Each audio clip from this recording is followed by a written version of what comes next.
Hey hello, balik lagi di channel Spoiler Moon dan kita akan lanjutkan lagi kisah hidup Fang Yuan. Kisah hidup Fang Yuan kembali memasuki bagian yang epik dan seru untuk dibahas. Kali ini perang besar di formasi super alam mimpi telah memasuki babak baru. Kekacauan yang awalnya tampak sederhana, namun makin lama makin kompleks, terlebih di part kali ini. Panggung akan menjadi semakin meriah, bahkan Fang Yuan sampai putus asa. Yuk langsung kita dengarkan kisah hidup Fang Yuan di part 270. Di part sebelumnya, Fang Yuan berhasil mengaktifkan dan mengambil alih lapisan pertahanan kedua dari formasi super alam mimpi. Karena itu sekarang dia adalah penguasa dari lapisan kedua. Apapun yang ada di dalam lapisan pertahanan kedua itu ada di bawah kendali Fang Yuan. Tuan Wu Yihai memang luar biasa. Anda adalah penyelamat kami, seru para immortal yang bahkan belum sadar akan situasi mereka saat ini.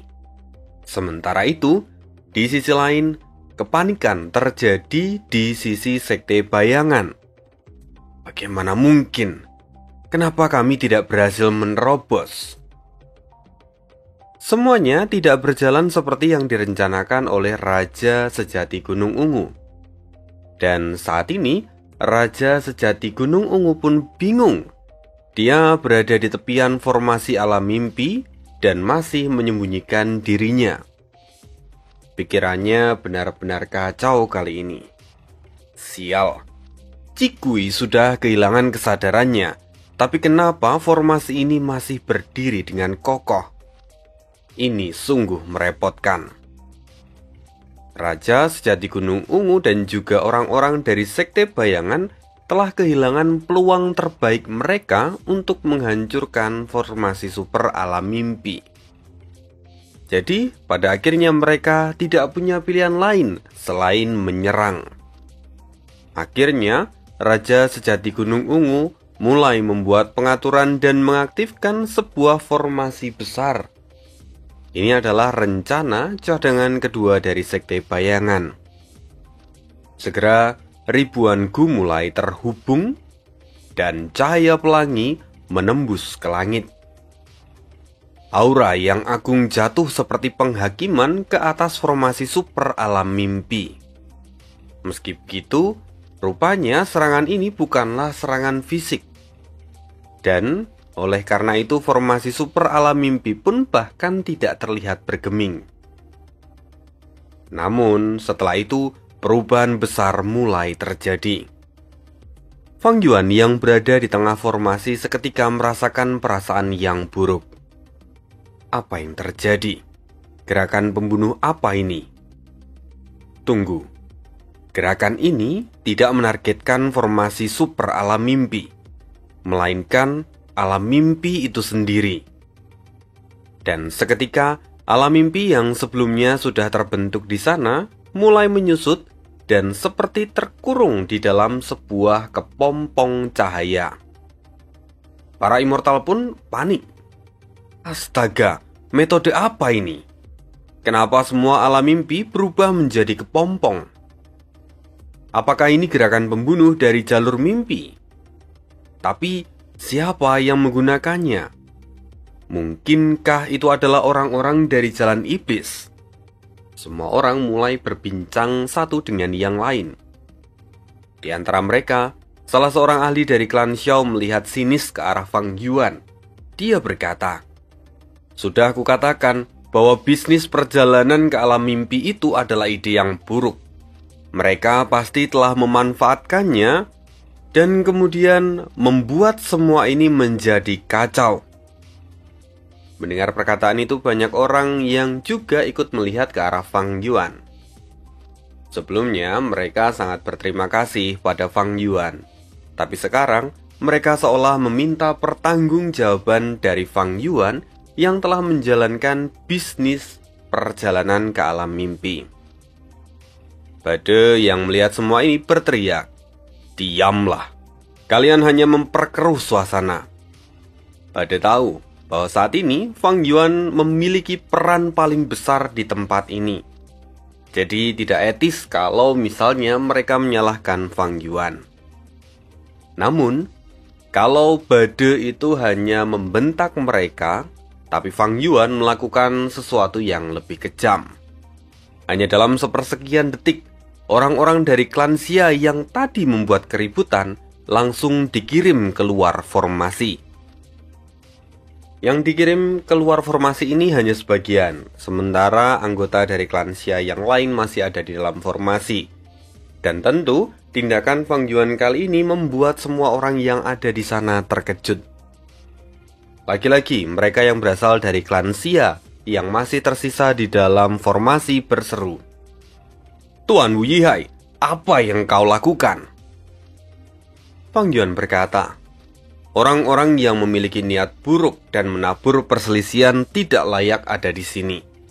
Termasuk siapapun yang mencoba mendekatiku sekarang, aku akan menganggap mereka sebagai musuh dan langsung melemparkan mereka semua keluar formasi." "Apa? Siapa yang memberimu wewenang untuk melakukan ini? Apa kau pikir kami ini pengkhianat?" seru para immortal dari klan Xia yang tersisa di sana. Bade sekali lagi berseru, "Diam!" Semua orang bingung kenapa Bade begitu melindungi Fang Yuan. Tapi kemudian Bade menjelaskan bahwa sebelum ini Ba Kuan Feng, orang kepercayaannya, ternyata adalah seorang pengkhianat dan melukai Qi Gui. Jadi wajar kalau kemudian Fang Yuan menjadi sangat waspada pada mereka. Dan setelah mendengar ini, ekspresi semua orang yang ada di sana berubah. Tapi tetap saja, para immortal dari klan Xia yang tersisa di sana masih kesal. Mereka tidak mau mengalah dan berseru, "Formasi ini berdiri karena menggunakan Gu semua orang. Bahkan, kalau kamu waspada, tapi kamu tidak seharusnya membuang semua orang keluar formasi." Fang Yuan menatap sinis ke arah mereka dan dalam sekejap mereka pun yang berasal dari klan Xia ditendang keluar formasi. Lalu Fang Yuan berkata pada semua orang, "Buat keributan lagi dan aku akan menendang kalian semua." Bade semakin geram. Tapi dia mencoba menahan semuanya dan ingin menasihati Fang Yuan. "Wu Yihai, kamu tidak bisa menjadi begitu kejam. Kalau semua orang mengendalikan Gu mereka dan mengambil kembali Gu mereka, maka formasi ini akan runtuh." Mendengar itu Fang Yuan tertawa. "Apa kalian berpikir masih bisa mengendalikan Gu kalian saat ini? Apa kalian belum sadar kalau koneksi kalian dengan Gu yang kalian miliki di sini telah hilang?" Mendengar itu, semua orang terkejut. Benar apa yang Fang Yuan katakan. Kini mereka tidak lagi memiliki koneksi dengan Gu yang mereka tempatkan di dalam formasi ini. Kemudian, Qi Gui berkata, "Sebelumnya Tetua Agung pertama kami memang mendesain lapisan penghalang kedua agar hanya bisa dikendalikan oleh satu orang. Jadi setelah Wu Yihai mengendalikannya, tidak ada siapapun yang bisa mengambilnya secara paksa, kecuali kalau Wu Yihai mengalihkan kepemilikannya dengan sukarela." Fang Yuan pun tersenyum. "Tuan Qi Gui, kamu benar-benar tahu segalanya. Kamu telah banyak berkontribusi dan sekarang sedang terluka. Oleh karena itu sekarang istirahatlah dan pulihkan dirimu." Mendengar itu semua orang pening. Segalanya berubah dengan sangat cepat hingga mereka bahkan tidak siap menerima semua kenyataan ini. Dari sekian banyak immortal yang ada di sana, mungkin yang merasa bahagia dengan tindakan yang Fang Yuan lakukan hanyalah Qiao Siliu. Bagaimanapun dia merasa telah mendapatkan hati dari Fang Yuan. Jadi dia merasa aman untuk saat ini. Memang naif, wanita yang bahkan belum mengenal Fang Yuan yang sejati. Kemudian Fang Yuan berkata di depan semua orang, Kalian semua tidak perlu khawatir. Aku Wu Yihai bukan orang yang bertindak tanpa alasan. Aku berjanji akan berjalan bersama dengan semua orang yang ada di sini melalui tebal dan tipisnya jalan setapak ini. Lagi pula klan Wu adalah klan dari jalan kebenaran. Kami pasti akan membantu semua orang untuk melewati krisis ini. Selain itu, saat ini, bala bantuan dari klan Wu sedang menuju ke tempat ini bersama dengan rumah Gu yang kami miliki. Kita hanya harus bertahan selama 1 hingga 2 hari lagi. Jadi, mari bekerja sama. Kita pasti bisa melewati segalanya. Mendengar itu, ekspresi semua orang menjadi sangat kompleks. Tidak ada opsi lain. Mereka harus mengikuti perintah Fang Yuan. Sementara Fang Yuan tengah mencuci otak dari semua orang, saat ini ratusan kepompong cahaya yang sebelumnya mengurung alam mimpi kini mulai retak dan pada akhirnya terbuka. Apa ini? Gumam Fang Yuan. Saat ini dia melihat ada sosok manusia yang keluar dari kepompong cahaya itu. Setiap kepompong menghasilkan seorang manusia. Tunggu, jangan katakan padaku bahwa ini adalah tubuh realitas pencari mimpi sejati. Apakah dulu Yinggu Xie juga terlahir dengan cara ini? Gawat, ini bisa gawat. Sekte bayangan benar-benar tidak kehabisan metode mereka. Gumam Fang Yuan dalam hati saat menilai situasinya saat ini. Segera, Fang Yuan berseru pada semua orang. Semuanya, cepat hancurkan kepompong cahaya itu dan juga semua yang keluar dari kepompong itu. Aku bisa merasakan firasat buruk dari mereka. Apa yang terjadi? Katakan pada kami, seru para immortal yang kini tampak kebingungan. Aku juga tidak tahu, tapi aku mengandalkan kalian, kata Fang Yuan yang kemudian memindahkan semua orang yang saat ini berada di lapisan kedua keluar dari formasi. Fang Yuan tidak menyisakan satupun di sana. Bahkan Qiao Xiliu dan juga Ji Gui pun ia kirim keluar. Wu Yihai, jangan keterlaluan. Kau memiliki hutang penjelasan pada kami, seru seorang immortal dari luar formasi. Tapi Fang Yuan berkata, apa yang aku tahu sama dengan apa yang kalian tahu. Karena itu, jika kalian tidak ingin mati di sini, dengarkan aku. Aku punya firasat yang buruk tentang segalanya. Jadi bunuh mereka semua sebelum mereka tumbuh semakin kuat. Semua orang tentu ragu dengan perkataan Fang Yuan. Namun, ada satu orang yang langsung bergerak. Dia adalah Wu Liao, pelayan dari Fang Yuan. Dan setelah membunuh seorang perwujudan dari alam mimpi, semua orang pun mulai mengikutinya. Kekacauan di medan perang kembali dimulai.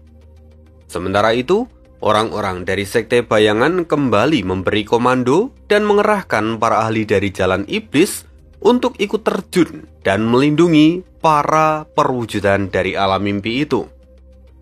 Perang besar kembali berlangsung. Sementara Fang Yuan kini tampak mengamati segalanya dari kejauhan.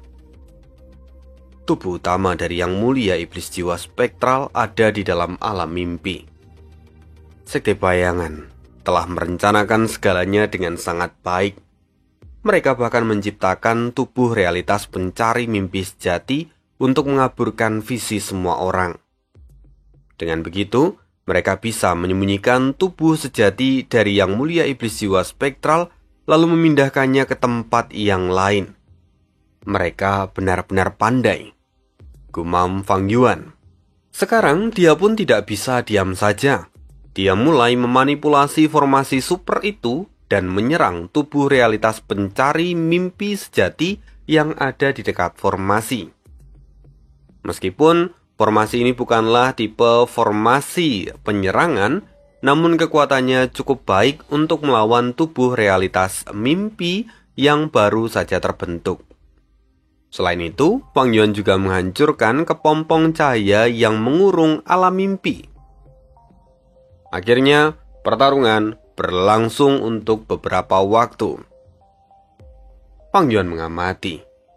Sekte bayangan telah menciptakan begitu banyak tubuh realitas pencari mimpi sejati. Tapi kenapa Raja Sejati Gunung Ungu masih belum menunjukkan dirinya? Kerutan di wajah Fang Yuan kini terlihat jelas. Lalu, Fang Yuan kembali menggunakan formasi super untuk mengamati lingkungan di sekitar formasi.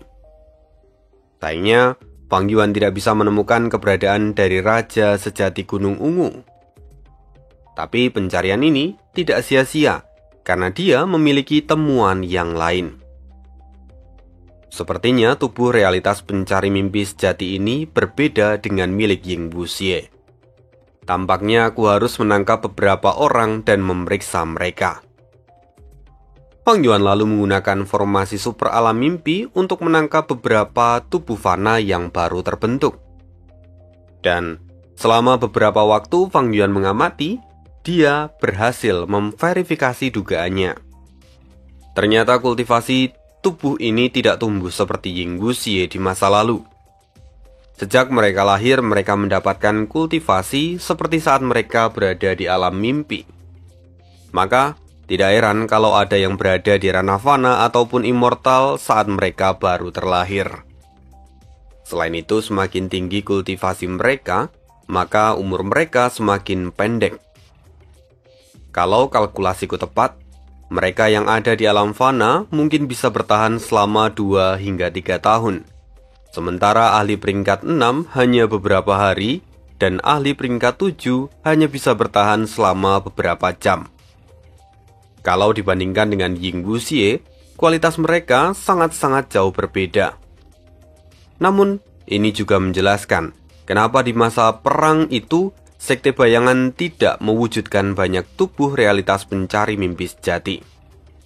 Mereka memiliki kelemahan yang sangat jelas, jadi ini bukanlah opsi yang sempurna untuk pertarungan. Meski begitu, aku harus mengakui mereka sangat cerdik. Metode ini memiliki kelemahan yang jelas, tapi mereka bisa menggunakan metode ini untuk mengaburkan visiku dan mencoba mendapatkan tubuh sejati dari Yang Mulia Iblis Jiwa Spektral. Rencananya sungguh brilian. Sekarang aku harus menghentikan rencana mereka dan mendapatkan tubuh sejati dari Yang Mulia Iblis Jiwa Spektral. Fang Yuan telah menyelesaikan kepingan puzzle yang ia temui selama perang kali ini. Dia sudah tahu apa yang menjadi tujuan dari Sekte Bayangan dan apa yang harus dia lakukan. Setelah itu, Fang Yuan mulai memburu tubuh realitas pencari mimpi sejati. Namun, sesuatu yang tidak terduga terjadi dan membuat suasana di medan perang seketika berubah. Ribuan cahaya seperti tombak jatuh dari langit dan menusuk ratusan tubuh realitas pencari mimpi sejati, yang kemudian membuat mereka semua yang terkena terurai dan menghilang. Tentu, orang-orang yang sebelumnya sedang melawan tubuh realitas pencari mimpi sejati pun terkejut. Saat ini musuh mereka telah menghilang. Mereka mulai berpikir apakah bala bantuan telah tiba.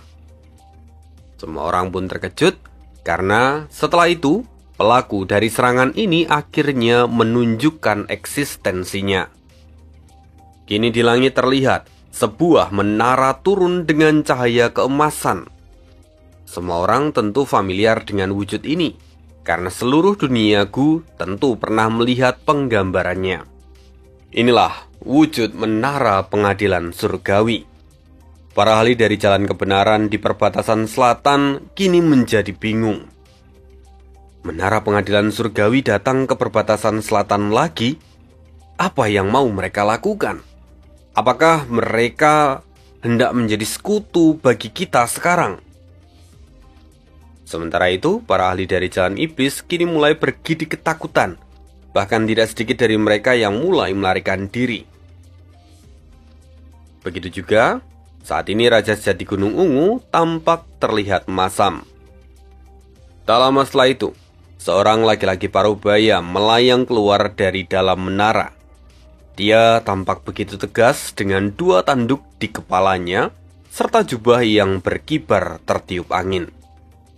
Dialah Duklong, pemimpin dari pengadilan surgawi saat ini. Di tengah perhatian semua orang, Duklong berkata, "Kami sedang memburu musuh kami, Sekte Bayangan. Karena itu kami akan mengurus segala sesuatu yang ada di sini. Sebelum urusan kami selesai, tidak ada satupun yang diizinkan meninggalkan tempat ini. Mereka yang mencoba melarikan diri akan dianggap sebagai musuh, dan kami akan langsung memusnahkan mereka." Aura Duklong ditambah dengan kehadiran menara pengadilan surgawi yang tidak lain adalah rumahku peringkat 9, segera menekan seluruh tempat itu. Jantung semua orang berdegup dengan kencang. Tekanannya begitu berat. Tentu orang-orang dari Sekte Bayangan jauh lebih tertekan daripada semua orang yang ada di sana. Dan di saat yang sama, Fang Yuan ikut merasakan hal yang serupa dengan Sekte Bayangan. Sialan, aku tidak mengira pengadilan surgawi akan muncul di tempat ini.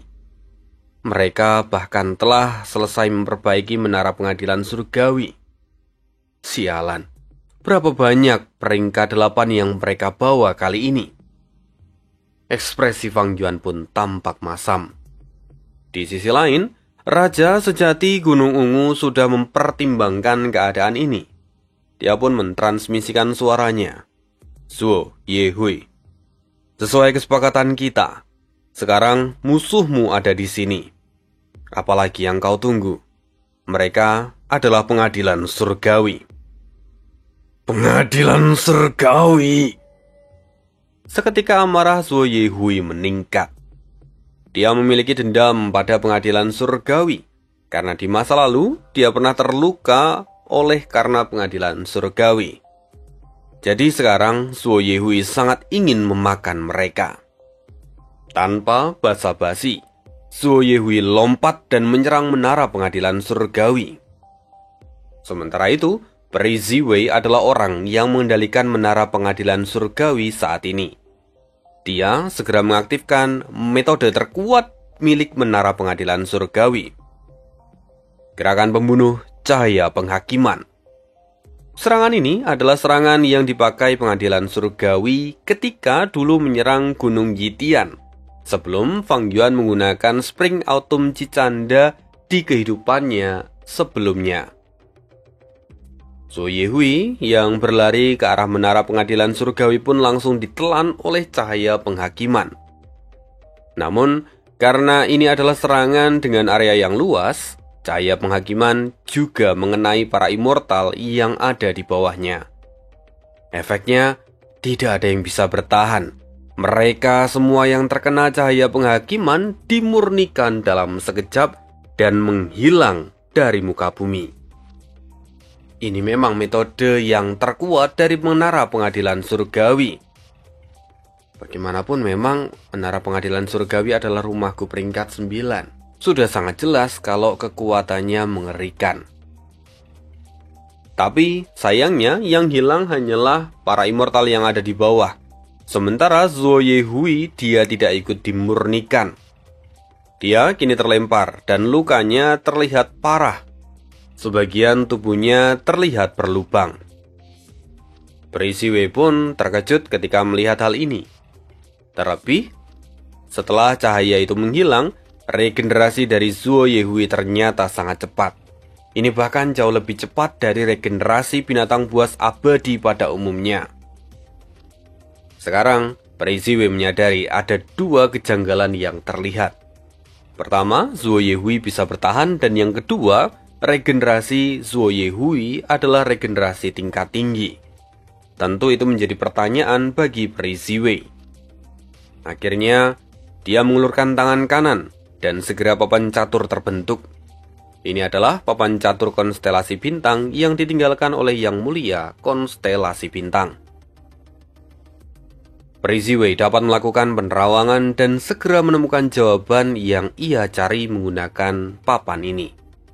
Dan di situ, Peri Ziwei mendapatkan jawabannya.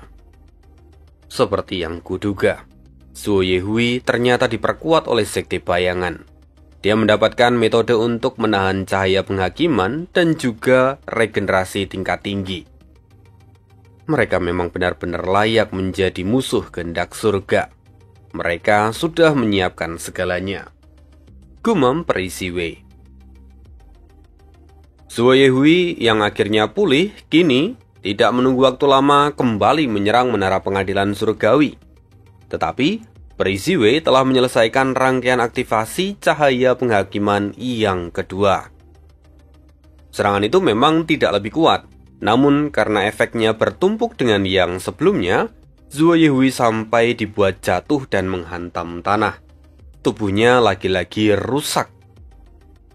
Namun meski begitu, efek regenerasi milik Zuo Yehui juga masih tetap cepat seperti sebelumnya. Melihat ini, Perisi Wei kini yang berwajah muram. Sial, ini agak merepotkan.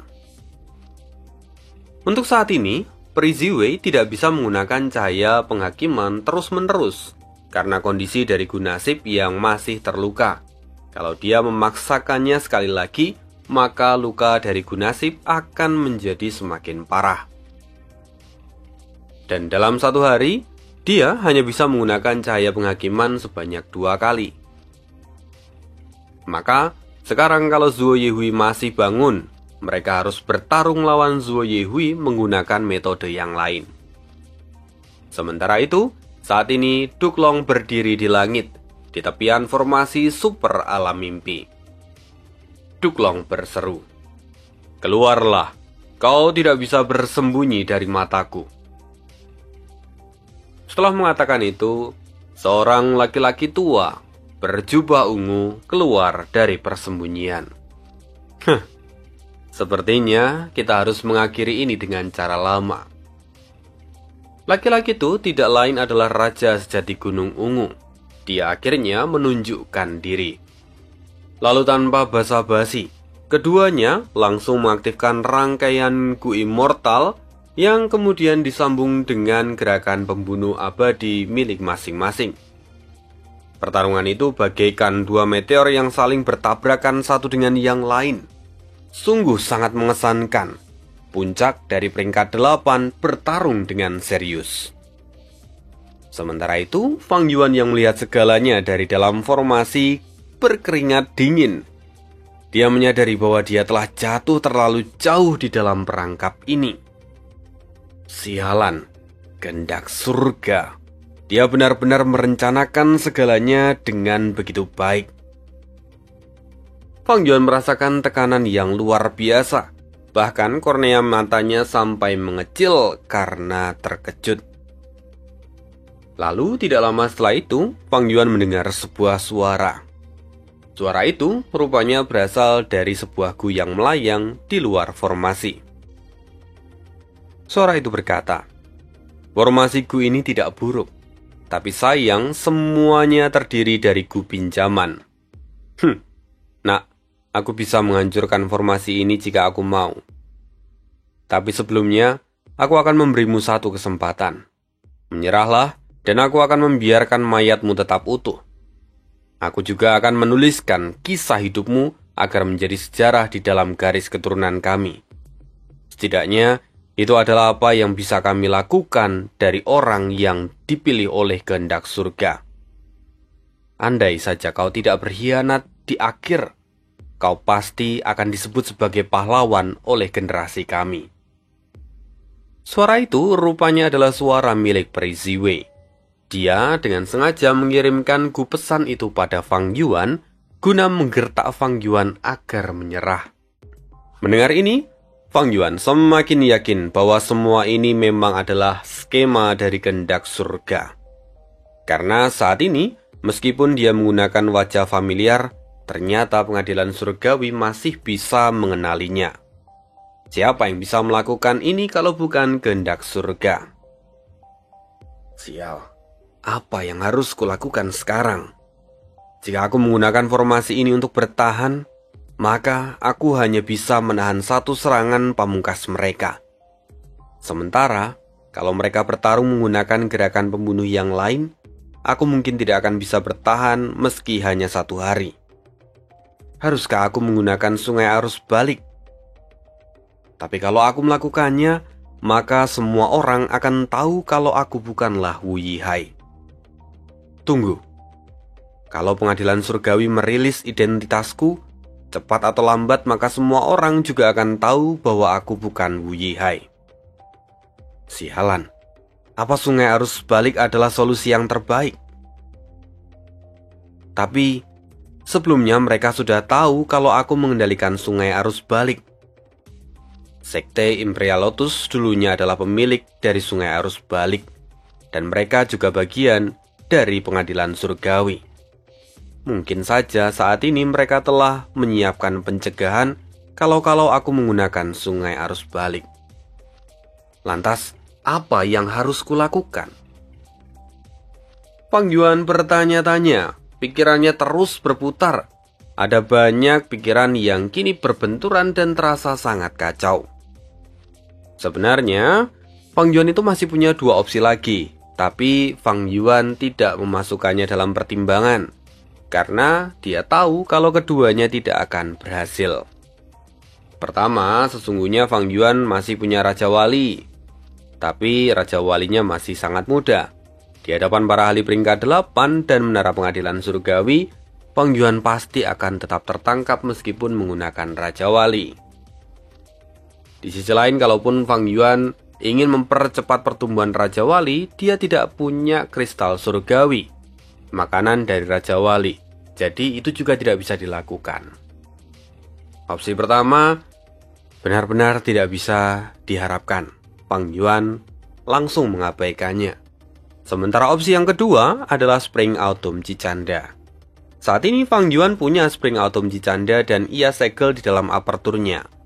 Tapi Fang Yuan enggan menggunakannya karena Spring Autumn Cicanda dipenuhi oleh kehendak surga.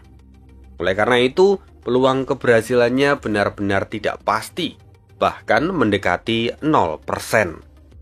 Tentu Fang Yuan tidak akan mengambil resiko ini. Lantas, apa yang akan dia lakukan? Haruskah Fang Yuan bertaruh pada sungai arus balik?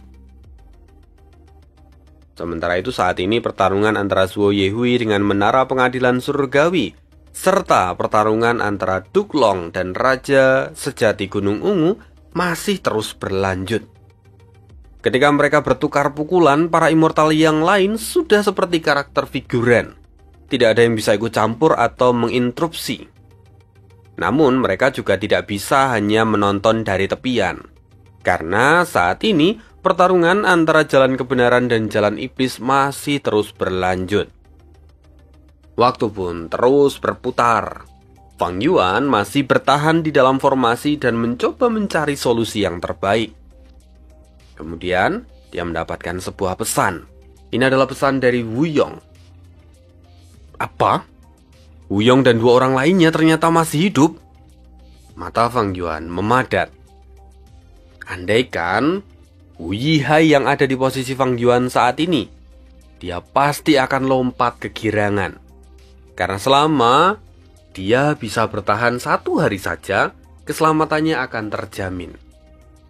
Namun sekarang yang ada di sana adalah Fang Yuan. Kalau identitasnya terbongkar, situasinya tidak akan membaik, justru akan semakin buruk. Karena kalau Wu Yong tahu bahwa Fang Yuan adalah orang yang telah membunuh Wu Yihai, maka dia pasti akan mengejar Fang Yuan. Bahkan, kalaupun Wu Yong sebenarnya tidak peduli dengan Wu Yihai, dia mati itu jauh lebih baik bagi Wu Yong. Tapi, Wu Yong itu harus tetap menjaga wajahnya di depan orang lain. Ini adalah kewajibannya sebagai seorang kakak yang mengembangkan jalan kebenaran. Kalau Wu Yong tidak melakukan apapun pada Fang Yuan, maka integritasnya akan dipertanyakan. Sehingga saat ini situasi Fang Yuan menjadi semakin gawat. Apa yang harus kulakukan? Pertarungan 3 arah sangat kompleks dan mengancam.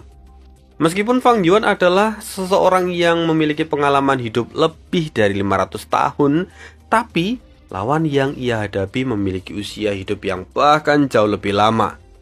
Perencanaan mereka benar-benar mendalam dan mematikan. Salah satu langkah saja maka Fang Yuan sama seperti menjemput kematian. Fang Yuan kembali tenggelam di dalam pikirannya sekali lagi. Dia mencoba mengamati situasi yang ada di sekitar formasi dan mencoba untuk mencari celah. Sampai di satu titik, mata Fang Yuan bersinar. Sementara itu saat ini, di saat yang sama nih, Ying Wuxie rupanya sedang menghadapi keadaan yang tidak jauh berbeda dengan Fang Yuan.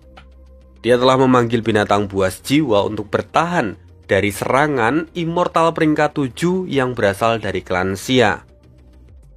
Kini Ying Wuxie benar-benar tersudut dan kewalahan. Namun, kemudian sebuah pesan sampai padanya. Pesan itu berasal dari rambut ke-6. Ying Wuxie mengerutkan kening dan segera memeriksanya. Di sana rambut ke-6 mengatakan bahwa saat ini Fang Yuan meminta mereka untuk bekerja sama. Mendengar itu Ying Wuxie benar-benar masam. Terlambat. Andai saja dia menyetujui permintaan kami sejak awal, kami tidak akan jatuh dalam kondisi ini, kata Ying Wuxie sambil mengutuk.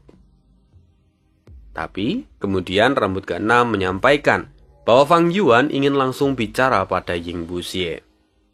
Ying Wuxie saat ini sesungguhnya sudah hopeless. Pada akhirnya dia mengatakan, ya berikan padanya. Kemudian pesan pun berpindah ke pemilikan dan saat ini Fang Yuan bisa langsung bicara pada Ying Wuxie. Kemudian terdengarlah suara Fang Yuan di dalam benak Ying Wuxie. Sepertinya kau dalam keadaan buruk. Kenapa kau tidak menggunakan pimpin jiwa ke alam mimpi pada mereka? Ying Wuxie jelas terkejut.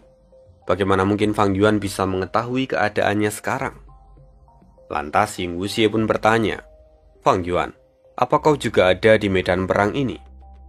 Fang Yuan pun tertawa. Bagaimana menurutmu?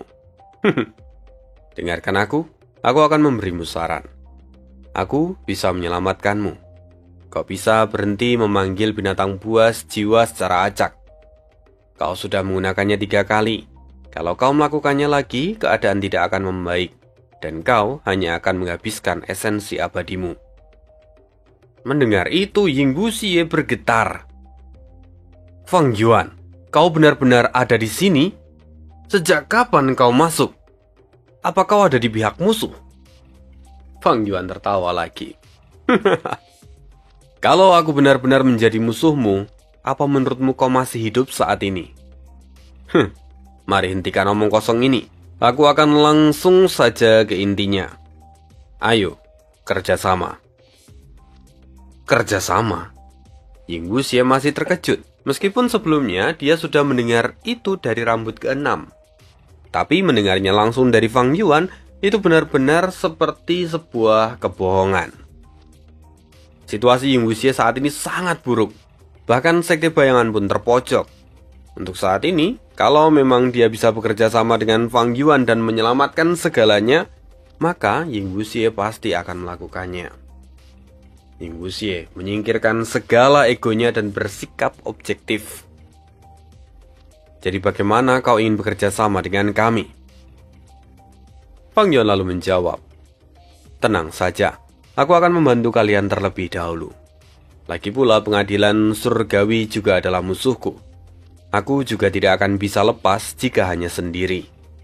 Maka kita perlu bekerja sama untuk meninggalkan tempat ini. Meninggalkan tempat ini? Apa kau ingin kami mundur dan meninggalkan tubuh utama kami sekali lagi? Kata Ying Wuxie yang kini kembali terpancing emosi. Tapi Fang Yuan berkata, ini adalah kesempatan terakhir kita. Setelah ini, Wuyong dan bala bantuan dari jalan kebenaran akan tiba. Kalau mereka bekerja sama dengan pengadilan surgawi, semuanya tidak akan bisa selamat.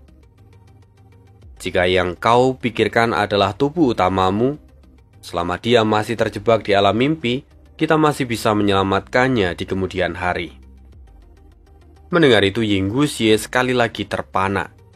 Informasi yang Fang Yuan katakan itu sungguh akurat, jadi sangat sulit untuk menyangkalnya. Pada akhirnya Ying Wuxie pun kalah dan dia berkata, Lantas bagaimana caramu untuk menyelamatkanku? Tunggu saja, jawab Fang Yuan. Mendengar itu Ying Wuxie bingung. Sementara ahli peringkat 7 dari klan Xia terus mendekat. Namun, saat jarak mereka hanya tinggal beberapa meter, tiba-tiba ahli dari klan Xia berhenti setelah mendengar sebuah pesan di kepalanya. Mundur, klan Yao butuh bantuan.